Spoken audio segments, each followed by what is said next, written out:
A incidência de Hertz, que a gente pode fazer o submento-vértice ou o vértice-submento, mas ela é mais conhecida como incidência de Hertz. Então, eu vou colocar o vértice do paciente. O que é o vértice? O vértice é o topo da cabeça.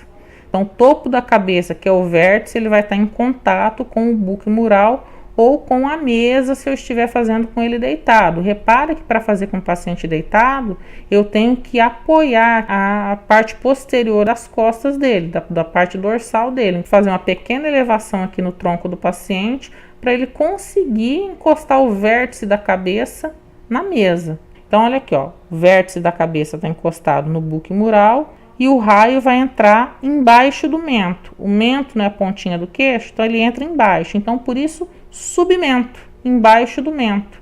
Vértice é o topo da cabeça. Então, quer dizer que o raio entra embaixo do mento e sai no topo da cabeça. Então, por isso que essa incidência tem esse nome, submento vértice. Então, a gente vai utilizar também como referência, para colocar a cabeça do paciente nessa posição, a Lyon. Então, olha aqui, ó.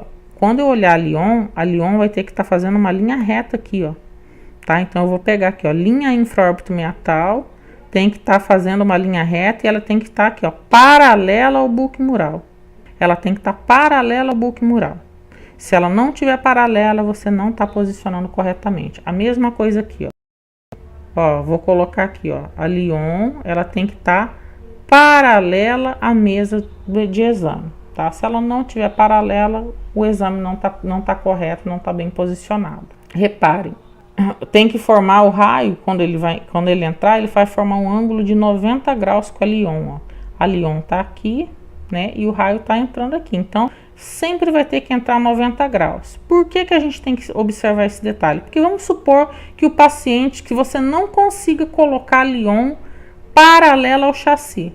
O paciente quase conseguiu, mas ficou um pouquinho torta essa Lyon aqui, ele foi, mas você não conseguiu colocar essa linha reta, ela ficou tortinha assim. Então, o que eu vou ter que fazer?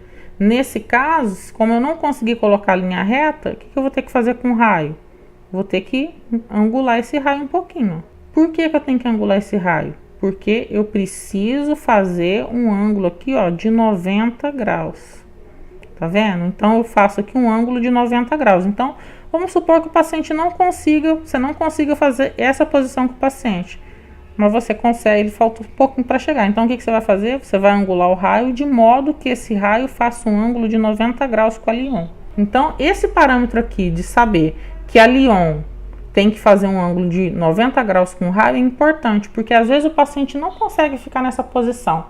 Mas você consegue corrigir isso angulando um pouquinho o raio e colocando esse raio a 90 graus em relação à Lyon aqui embaixo. Isso vale também para as incidências que a gente faz para crânio e face, que usa incidência de Hertz também. Ou a gente pode fazer também o vértice submento. Nesse caso, é o mento que vai ficar encostado no buco mural e você vai observar a mesma coisa. Então, observem aqui. O que eu tenho que observar como referência?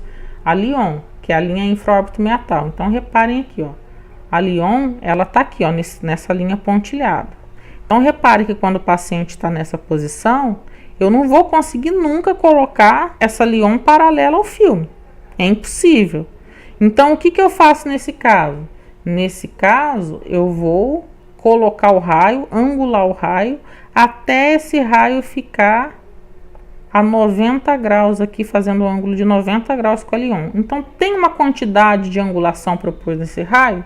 Não, gente. Vai depender do paciente. Se o paciente conseguir estender mais a cabeça, provavelmente você vai ter que mudar a angulação. Se ele consegue estender menos, você também vai ter que usar outra angulação. Então, isso aqui a gente tem que só entender o seguinte.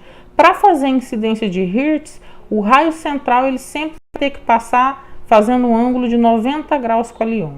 Esse é o critério básico para fazer essa incidência. Então, geralmente, tem uma diferença. Então, aqui, ó, nas incidências de Hertz, o raio deve penetrar perpendicular a Lyon. Então, teremos angulações que variam entre 50 e 55 graus.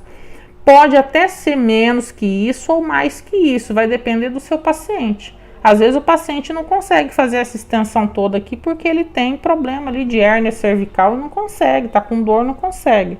Então, pode ser que até essa sugestão que está dando de 50 a 55 graus da angulação do raio, seja necessário você fazer alguma pequena adaptação. Então, a gente tem que conhecer direitinho os parâmetros técnicos da incidência para quando surgir algum caso que não dê para usar exatamente o que está descrito na literatura, eu conseguir fazer o exame do paciente mesmo assim, conseguir colocar o mais próximo possível desses parâmetros. Aqui, ó, nós temos, né, a avaliação dessa incidência de Hertz. Então, como é que eu sei que a incidência de Hertz foi bem posicionada? Tenho que ver aqui os côndilos mandibulares, a cabeça da mandíbula localizada à frente das pirâmides petrosas. Então, olha aqui, ó, as pirâmides petrosas, que é o rochedo, estão aqui, ó. Tá vendo? É essa linha branca aqui, ó.